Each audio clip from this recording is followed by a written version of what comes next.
Welcome back everyone, it's me Matt, thanks so much for joining me today. We are blessed to have PSP supporting this video today. I'd like to try and get it exposed to more of you out there, maybe who want to join the Canadian Armed Forces or already in it, that want to contribute into the fitness of ruck marching. Yes, it's a little bit different to something that you may have not done before. In the military world, it's very common for us to do ruck marching, is basically getting a very heavy pack and carrying it long distances, but it has to be done safely and correctly or you can really hurt yourself. And PSP, who are the fitness coordinators for the Canadian Armed Forces, created a fantastic video. I'd like to do a massive shout out to the individual who made this video, and I'll leave the original video link in the description box below. Good job, and let's take a look. Hey everyone, Jordan here from PSP Fitness Ottawa, today bringing you a Ruck March workshop. If you're a member of the Canadian Armed Forces, this kind of training is pretty relevant as you've probably ruck marched at least once in your life within your career. Now, ruck marching is its own form of training. As you guys know, it's an endurance, and carrying something on your back for a long period of time with heavy loads can get challenging. And today we're going to show you proper injury prevention, programming, warming up, prepping the ruck, prepping yourself for the outdoors, and the cool down itself. Let's get started. Let's talk about injury prevention for a minute. Now, if you guys have done extensive ruck training in the past, you have probably experienced an RSI at some point. RSI means repetitive stress injury, as opposed to an acute injury. An acute injury is something like a twisted ankle, a broken back, blown tendon, or a dislocated shoulder, something that happens in an instant. Whereas an RSI, repetitive stress injury, is something that happens over time through repetition.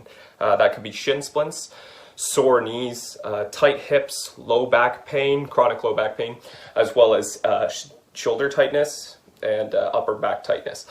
Now, a lot of this is prevalent within any form of training. However, it can be prevented through something as simple as proper programming, proper warm-up, proper cool-down, taking the time to take the preventative measures.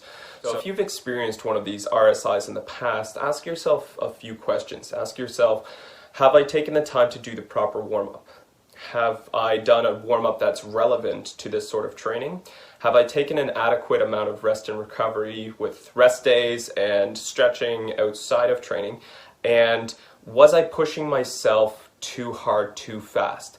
The steady progression that we talk about with regards to programming is crucial so that we don't injure ourselves from overtraining. So making sure that the progression that we focus on is based on slow increases either in distance, the amount of weight we're carrying, or our duration of activity, seeing how fast our pace is.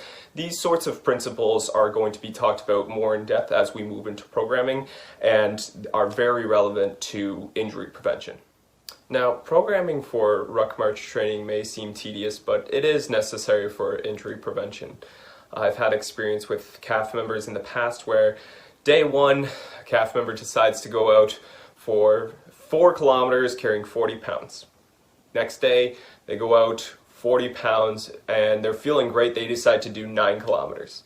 Day 3 comes around, still no rest, but they are striving for that steady progression, and although they're feeling sore, they decide to put in 50 pounds and go for another 9 kilometers, looking for that rapid progression. And day 4, they wake up and they have back pain, they have hip tightness, bad knees, and they lose all motivation and go back to square one. Taking the time to set yourself up for steady progression through slow increases is paramount to creating successful progressive results with actual ruck march training. Let's talk about an actual program starting from a beginner's perspective, and we'll talk about the different ways that we can go forward with regards to distance, the pace, as well as the load that we'll be carrying. Let's take a look at an example of a beginner program for ruck marching. Let's say we start off ruck marching 2 times per week. That way, we're taking time to recover in between days and wearing off any delayed onset muscle soreness. We have 40 pounds in our ruck and go 4 kilometers on Monday. On Thursday, we ruck march again with 40 pounds and then go 5 kilometers that day, increasing our distance by 1 kilometer. Now, this is just the beginning stage of a beginner program. So we'll just focus on distance and weight for now, and we'll worry about the time later. If you're unsure on distancing your routes, I recommend getting a tracking app on your phone or Google mapping the route prior to the session. Now we have a few options for progressing into next week's training. We can either keep increasing our distance while keeping the same 40 pounds in our ruck and worry about increasing the weight later, or we can stagger column our progress by adding weight Monday, then adding distance on Thursday, or we can implement strength training by keeping the distance shorter and adding more weight. While option 3 tends to show better results for more intermediate athletes and CAF members, let's go with option 2 for this example and stagger column it as we are just starting out as beginners. Now, these increases are slight and seem minor, but they do add up over time. As you can see, we increase our weight from 40 to 45 pounds for 5 kilometers, and on Thursday we keep those 45 pounds, and now we're going for 6 kilometers. We do this steady progression for 6 weeks, and by the end, we're going for 10 kilometers with 65 pounds. And after that, we take a deload week. So a deload week is sort of a recovery period where we're not doing too much intensity for our actual ruck march, and we can still go out for our ruck march training. However, the weight and the distance should be cut in half. So if you're feeling that it's challenging with 65 pounds in your ruck, but you're able to do it for the 10 kilometers, during the deload week, it should be 30 to 35 pounds in the rucksack with about 4 or 5 kilometers, no more than that. And after that, you can move into your second phase of the program. Let's start talking about implementing time within the second phase of a beginner program. So now that we have 3 factors, our time, distance, and weight, we can focus on diverting whatever sort of steady progression we're looking for. So we can either increase the weight, keeping the same time and distance, increase the distance, keeping the same time and weight, or decrease the time, keeping the same weight and same distance. This is where you guys can sort of step outside of your comfort zone and play around with your own sort of programming and see what works for you. As long as we're aiming for that steady progression through the minor increases, or in this case for time, decreases, we can take a look at improving strength, endurance, cardiovascular capability, and overall progression for more fit training. Now that we have a plan and we have our programming, let's get into the practice of things, starting with the warm-up. When it comes to warming up, we should be thinking about what joints will be involved when training and the muscles with it. For ruck marching, the main focus is on the lower body. Although, as demonstrated in the video, we are still warming up the shoulder girdle with some sky reaches, shoulder protractions, and arm circles to ensure that the upper back doesn't get too tight while carrying the rucksack and the shoulders are in a good position for holding the straps. Now let's break down the lower body, starting with the hips. Here, I am demonstrating the hip openers through 90-degree hip rocking. Leaning forward towards my front leg will open up my outer hip muscles, and as we turn our torso and lean towards our rear leg, we are now opening up our inner hip muscles. Getting into these positions for at least 30 seconds can attain that thorough warm-up necessary for the workout.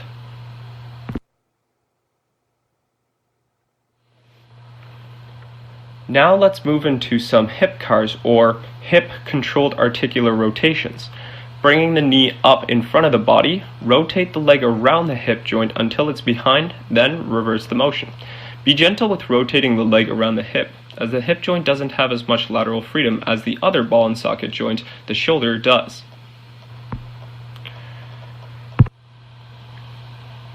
Next one for our hip are going to be some hip circles. It's good to spend some time on the hips, as it is a joint that gets injured or aggravated typically much later in training. We should get in the habit of thoroughly warming up this joint and the many muscles surrounding it before it's too late. After that, we'll move on to some leg swings, both front and back, and side to side. That way we're ballistically stretching our legs. Once that's done, we'll move into some butt kicks to get some synovial fluid moving in our knees, like the Tin Man and the oil can. This can be either done by high impact running on the spot, or low impact moving at a slower pace depending on your comfort level. Let's warm up our ankles too while we're at it with some ankle rolls. Remember, while this is a warm-up targeted towards ruck marching, there are many different ways to mobilize for ruck marching outside of this demonstration. Go on our Facebook page at PSP Fitness Ottawa and look at our mobility or yoga videos to get some ideas for a proper warm-up. Lastly, we'll prime our muscles for this session with the sky reach to ground touch, hinging from the hips and stretching in our hamstring, to extending the hips and reaching overhead with a neutral spine.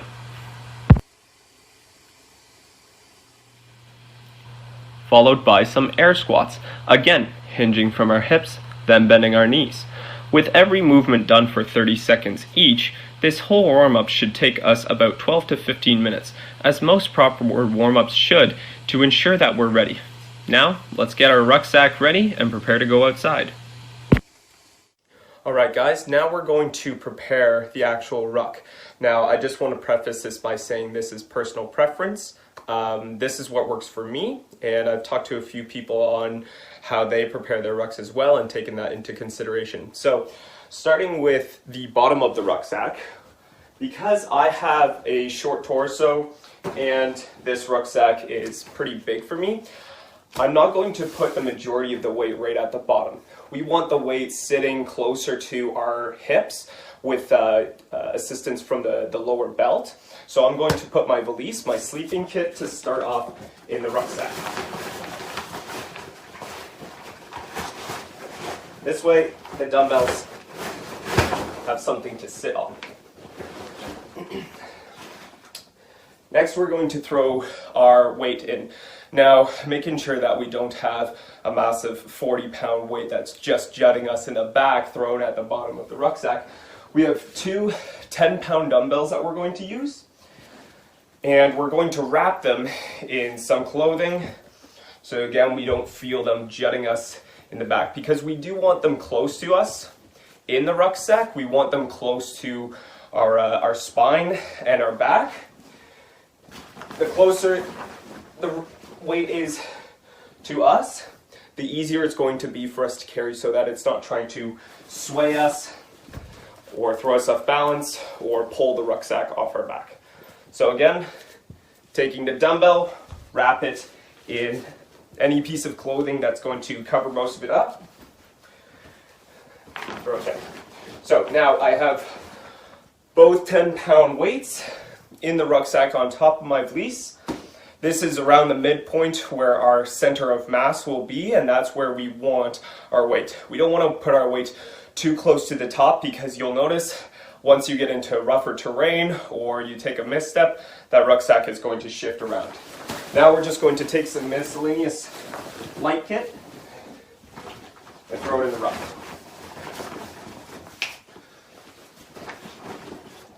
This plus the two 10-pound dumbbells and the ruck itself should add up to the 40 pounds we are looking for. To find out if this is the actual weight, simple way is to go on a bathroom scale, weigh yourself, then throw the ruck on, and then step on the scale again and see the weight difference to see if you need to add more or take out a bit. Now, if you don't have weights at your disposal, you can always fill it up with heavier kit. Whether you have mucklucks or other boots, your gas mask and carrier, your tack vest, or your helmet. This is the sort of stuff that can add up to the 40, 80, whatever sort of weight you're looking for. You just might need to take a bit longer to prepare the kit so that it's evenly weighted, especially around the waistline. And we do have a freezing rain warning, so normally I wouldn't recommend wearing a rain jacket because it's not breathable. Same thing goes for wearing wet weather boots. So I'm going to, for the sake of this demonstration, I am going to wear my rain jacket within my uniform. And speaking of uniforms, guys, talk to your chain of command on what you should be wearing for your actual ruck marches. If you're using military kit like myself instead of a regular backpack for ruck marching, you'll want to contact your chain of command just to see what is appropriate dress. let's get dressed. Now, before you guys ask, yes, I am an active serving member in the military. I am a reservist within the Brockville Rifles Infantry Regiment. Now, regarding going outside and dressing for the cold, I just checked and it's about -2 right now. However, I'm not going to wear polypro, I'm not going to wear long johns. I'm only wearing the uniform as well as a rain jacket to prevent any sort of wind chill and a toque. The reason being is that normally we might dress a bit warmer. However, with a fully loaded rucksack on our back and we're marching at a pretty decent pace, the last thing we want to do is sweat too much, because once that sweat freezes, you get cold, you can get hypothermic, and you can go down pretty easily. So just making sure that you're cold enough to the point where you're not sweating too much. I have my regular boots on because we want to make this sort of ruck march training as accurate as possible to when we're on course overseas, any sort of actual career operation or task. Let's go outside. Alright guys, we're approaching our first kilometer. And at this point, you might realize that you might have worn too many layers. It's not always a problem. If you're able to simply unzip part of your dress, as long as it's still uniform appropriate, make sure that there's adequate airflow going through and that you make sure you're not sweating and that sweat doesn't freeze. All right, guys, approaching the second kilometer, making sure that we're trying to stay on solid ground, that we're not slipping all over the snow. If you're on a trail, that's pretty tricky, but once we get into implementing time, the terrain can definitely have an effect, and the state of the terrain can slow your pace down. And also making sure that your water is easy to access, that it's not packed away in the ruck, and that you're staying hydrated. All right, guys, approaching the third kilometer, and if you experience blisters after this, if you're newer to ruck march training and you notice that your feet are hurting due to blistering, athletic tape is the way to go. Making sure that you have foot powder so that you can prevent blisters in the first place, but that you have athletic tape to tape your feet up when you still want to ruck march and your feet do have blisters. All right, guys, halfway through the third kilometer, almost done our first ruck march. And I just wanted to say, guys, if something's feeling off, like your hips are feeling jacked up, or your knees hurt, your ankles are hurting, don't power through. Turn around and head home, because now's not the time to power through. You're in training, right? Powering through is going to only lead to injury. If your muscles are sore, that's a different story, but make sure that you're using your best judgment. All right, guys, and we are home. Now, I know what you're thinking. As soon as you take off the ruck, you just want to sit down or take a nice hot shower, but let's move into a cool down, because your body's going to thank you for it the next day. Let's move into our cool down, holding each stretch for 20 seconds. Much like the warm-up, we're focusing on joints and muscles we work during our training session, starting with our hips. This is a cross-leg glute stretch, where we'll bring our knee across our torso and reach out to the side with the same hand, stretching both the glute max, glute med, as well as the piriformis. Diving deeper into the piriformis, let's do a figure 4 stretch, looping our same side arm through and pressing our elbow into our knee.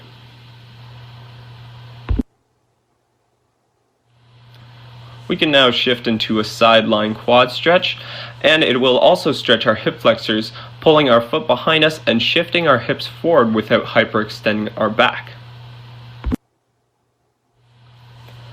After that, we can sit up and move into a crossover hamstring stretch, leaning forward our chest and our belly button. Next, we'll do a simple butterfly stretch, focusing on loosening up our inner hip muscles.